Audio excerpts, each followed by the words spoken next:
Hello guys, what's up? So, hari ni aku nak share macam luahan perasaan. Rasa ingin nak memaki. Ingin nak macam-macam lagi nak mencaci pun aku rasa ada kot. Bila kau berada di belakang kereta yang menyusahkan kau, bila kau jumpa pemandu yang menyusahkan kau, benda ni aku rasa sering berlaku dan kerap korang jumpa lah. So, ada beberapa yang aku rasa yang tak puas hati kalau aku jumpa macam ni, aku akan maki. Okay, salah satunya bila kau jumpa kereta yang lowet. Bila kau berada belakang kereta yang lowet yang menyusahkan kau. Sebab apa? Aku jumpa banyak kali kena aku jumpa kereta yang lowet. Bila dia dah duduk depan aku, dah satu hal. Bila dia dapat bonggol lu, kau tahu tak? Dia break macam break berhenti ke tau. Bukan break kan nak naik bonggol. Dia break berhenti macam nak mengelak batu aku rasa.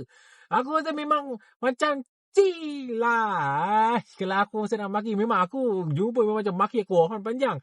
Sebab misalkan orang, kita bukan nak kita nak urgent ke apa. Tapi itulah, kau dah kita lewat. Lepas tu kau boleh belak yang tengah speeding biasa tu. Tiba-tiba kau lupa bongkol, kau break macam break nak berhenti. Memang aku rasa memang menyusahkan lah. Memang aku rasa nak maki. Yang kedua, bila kau jumpa pemandu yang suka main handphone ni. Okay, aku bukan memang benda ni kerap berlaku lah. Sebab aku ke atas jalan raya kan. Macam mana contoh, kau tengok kalau aku pernah jumpa, kereta ni macam kejap break satu hal. Dah kejap break satu hal. Lepas tu dia ke kiri, ke kanan. Dia kan kat lorong dia tak straight tau. Dia ke kiri, ke kanan, ke kiri, ke kanan. Aku kadang, lepas tu aku dah sabar tu. Lepas tu aku potong dia, kau tengok dia tengah apa? Tengah main handphone dia. Siap picit dekat bawah, dekat steering tu. Dia macam, kau ngajar kita ni. Nak dah tengok dia. Dah aku nak kena bawa hati-hati. Lepas tu dengan dia ke kiri, ke kanan, kita dah macam tak syok dah bawa kereta. Kita dah macam, aduh, apa benda ni? Cakap kalau bawa kereta tu, jangan main handphone. Boleh tak? Kalau kau jumpa orang macam ni, aku rasa kau tekan orang panjang. Bagi dia maki.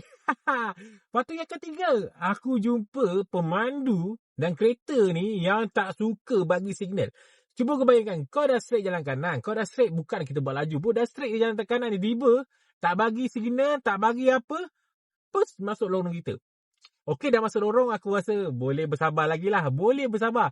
Tapi, kau tahu tak, dia dah masuk lorong kanan. Lorong kanan pula, lepas tu dia boleh slow pula. Macam dia bawa ke kiri, ke jalan tengah atau jalan kiri.